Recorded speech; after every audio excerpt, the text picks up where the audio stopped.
ইয়াসিরের উপর একটা রেসপন্সিবিলিটি আছে, যেটা ও খুব ভালো মতো কাজে লাগাচ্ছে এবং ওর বিপিএল এর সব থেকে টপ টুর্নামেন্টের মধ্যে মানে এই বছরটা ওর যাচ্ছে। তা আমার মনে হয় যে ওইটা কন্টিনিউ করবে, ওর যে প্ল্যান আছে।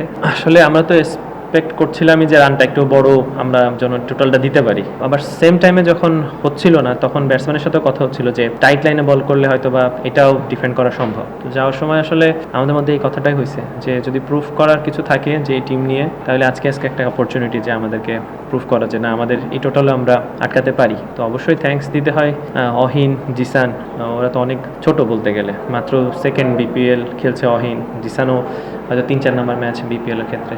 সেইখানে এত আর্লি এত সুন্দর বল করছে, এটা আসলে আমি খুবই খুশি এবং সবাই খুব খুশি। অবশ্যই তাসকিন যারা আছে তো ভালো বল করছেই, বাট ওদের বোলিংটা আসলে একটা বড় অ্যাডভান্টেজ ছিল। টিম যদি ধরেন খুলনা টিমের আজকে ওদের লেফটি ব্যাটসম্যানও বেশি ছিল। আপনি যদি উপর থেকে ধরেন নাইম, আফিফ, ইমরুল কায়েস, নেওয়াজ, কিন্তু নাসুম থেকে শুরু করে 6 জন একটা লেফটি ব্যাটসম্যান ছিল। সো সবসময় আসলে এই জিনিসগুলো কাজ করবে না। আজকে কাজ করেছে, এর মানে না যে আমরা সব ম্যাচে ওকে আমি 4 ওভার বোলিং করাতে পারবো। সিচুয়েশন যদি অন্য টিমের থাকে যে ওদের রাইট হ্যান্ড ব্যাটসম্যান বেশি, হয়তো বা আমি তখন লেফট আর্ম স্পিনার বেশি চিন্তা করব। সো আজকে ওদেরকে দরকার ছিল এবং তারাই আজকে ওদের বেস্টটা দিয়ে আমাদেরকে ভালো একটা জিতা উপহার দিয়েছেন। তো ব্যাপারটা এরকমই আসলে ও যদি ওর মতো করে খেলে ডেফিনেটলি ও একটা টিমের জন্য একটা সারপ্রাইজ প্যাকেজ তো অবশ্যই, এবং ওর ক্যাপাবল।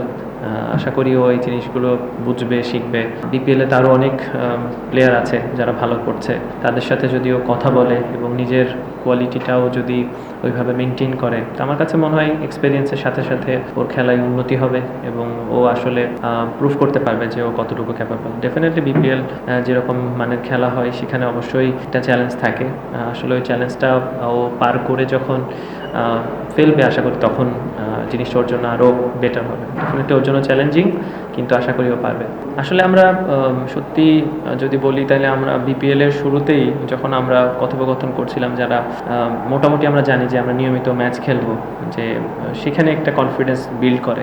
অনেক টিমে থাকে যে অনেক সময় সে জানে না যে ও খেলবে কিনা প্রতিটা ম্যাচ, সে প্ল্যান করতে টাফ হয়ে যায়। তো ইয়াসির জানে, তাসকিন জানে, আমি জানি, বা জিসান বা যারা আসছে বা খেলছে নিয়মিত, তারা জানে যে তারা নিয়মিত খেলবে এবং অপরচুনিটি পাবে, তখন ওদের জন্য একটা প্ল্যান করা সহজ হয়ে যায়। তা আমি মনে করি যে ওদের সাথে যখন আমরা প্র্যাকটিসে কথা বলেছি তখনই আমাদের কী করণীয়, কী করতে হবে থ্রু অফ দ্য টুর্নামেন্টে, কতটুকু অপরচুনিটি আছে, কি প্ল্যানে আমরা নামবো, সেইগুলো মোটামুটি আমরা একটা কথোপকথন হয়েছে।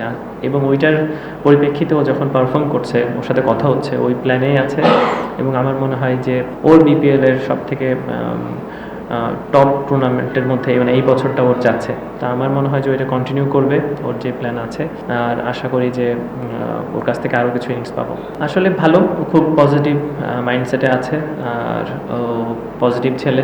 অবশ্যই আমাদের সাথে কথা হয়, একসাথে আমরা আসছি এবং কথা বলছি যে কিভাবে আরও উন্নতি করা যায়, টিমকে আসলে কিভাবে মোটিভ করা যায়। তো আমার উপরে ইয়াসিরের উপরে একটা রেসপন্সিবিলিটি আছে, যেটা ও খুব ভালো মতো কাজে লাগাচ্ছে এবং আশা করি এটা কন্টিনিউ করবে। আর আসলে ও পারফর্ম করে, ও সবসময় ডোমেস্টিকে পারফর্ম করে, বাট বিপিএল একটা ডিফারেন্ট মঞ্চ যেখানে আসলে অনেক বেশি হাইলাইট হওয়ার সুযোগ থাকে। তো ওকে আশা করবে এরকম কন্টিনিউ করবে, আরও মেন্টালি খুব ভালো অবস্থায় আছে। আসলে আপনি যদি দেখেন আমাদের কিন্তু বোলিং অপশন কম, মানে এটা তো আমাদেরকে রিয়েলিটিটা মানতে হবে। অ্যাজ এ ক্যাপ্টেন আমার কাছে এই অস্ত্রগুলোই আছে যে অস্ত্র নিয়ে আমি মাঠে নামতে পারি।